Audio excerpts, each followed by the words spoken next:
Bismillah wa salatu wa salam ala Rasulillah. It's kind of hard to add something to what Sheikh Abu Usama said and Mufti and Shadeed. Just to add a little bit to it, I was just telling Sheikh Abu Usama, we ran into each other, I think it was 2008. In 2008, we made Hajj together. And when I ran into him, we got into a long discussion. And I said, Sheikh, when you gonna come back to America? And he said, when you graduate and come back, I'll be back. So before the show started, the first thing I said to him, well, I'm back now, so what are you gonna do? That was that. So with regards to the issues that we're talking about with the communities, the number one thing that I stress with myself and everyone else is accountability. The problem is we don't have no accountability in our communities. And for that reason, it's like a cat chasing its tail.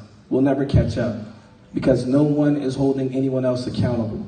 In our communities and, religious leaders or what have you, or if you're affiliated with certain religious leaders, you can do and say whatever you want.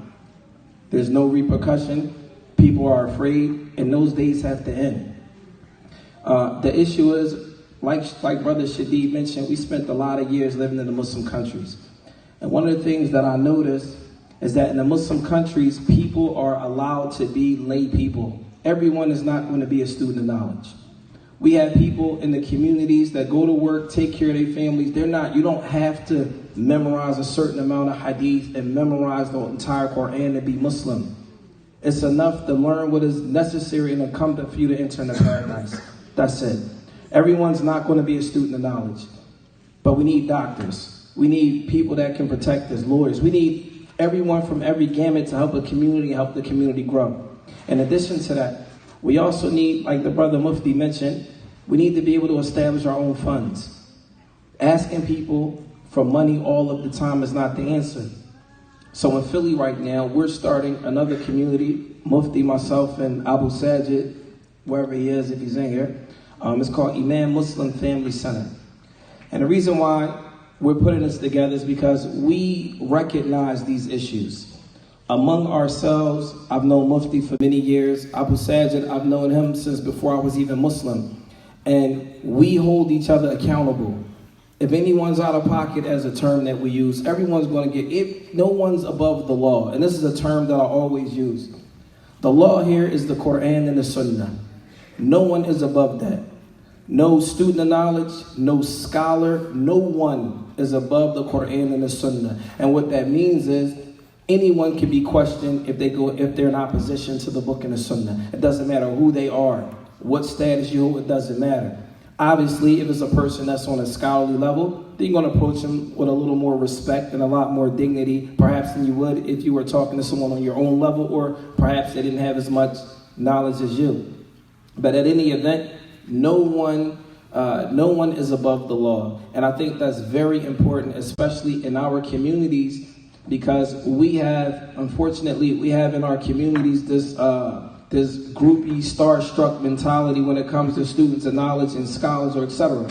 And the reason why I'm saying that is because years ago, Sheikh Abu Usama, he was on top, and I was one of the young people in the crowd listening to him give lectures. This is before I even thought about studying Islam. And I used to look at the way people looked at them, and I said to myself, I didn't want to be put in that position, but I wanted to learn Islam.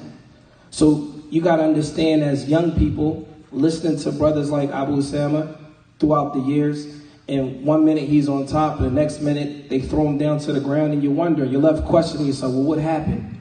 What did he do wrong? Well, how did that happen? How did this? And so you get scared. And then you say, you know what, I don't want to study Islam. Then you say, okay, I do want to study Islam, but I don't want to be in that position. I'm pretty sure every brother here on this stage, there was a time when you said, man, I'm just going to do everything I have to do and not get warned against. Right or wrong? Everyone. So at one point in time, I'm just going to walk the straight path. And, if maybe these brothers are warned against because they really are deviants. This is what you start to believe. Well, maybe they really are deviants. So I'm just not going to do what they do. And then you reach a point when you study Islam and you say, you know what? The truth is here. And other than that is here. And the choice is yours. What are you going to do? And so for people in our position, you have an option. Either stand on what you believe to be correct or follow the crowd even though you know it's wrong and you don't believe it. So So my question to the brothers and the other students that chose the other path, how do you sleep at night? How do you sleep at night? And one thing I can say about every brother on this stage right now, I believe every one of us here in Charlotte, Tyler, can sleep at night and not believe that we did something that we didn't believe. So having said all of that, in order to establish a community, men have to be men. It starts with the men. Men have to be men. As we say, it's time to man up. And the men got to really man up.